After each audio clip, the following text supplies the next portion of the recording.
நேத்து என்ன ஆச்சுன்னா, நேத்து எப்பவும் மாரி என் ஹஸ்பண்ட விஜய் நகர்ல ட்ராப் பண்ணிட்டு நான் வந்துட்டேங்க கேபுக்காக. வர வழியில இவங்கள எப்பயுமே பார்ப்பேன். நேத்து என்ன ஆச்சுன்னா, திடீர்னு வண்டியில ஏறி உட்கார பார்க்குறாங்க. வண்டி சாவி எடுக்குறாங்க.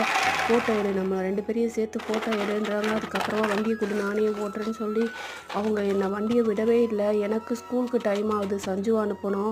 நான் அப்புறமா வரேன்னு சொல்லிட்டு கடகடன்னு வண்டிய ரேஸ் பண்ணி கடகடன்னு தப்பிச்சா போறோம்ன்னு வீட்டுக்கு வந்துட்டேன். வந்துட்டு அந்த தாத்தாக்கு நான் ஃபோன் பண்ணேன். என்னாச்சு இன்னைக்கு ரோட்ல இருந்து இது மாரி பண்றாங்கன்னா, காலையில 3 மணிலேருந்து இந்த மாதிரி தாம்மா பண்ணிகிட்ருக்கா. வீட்டுக்கு போலீஸ் எல்லாம் வந்துட்டாங்க.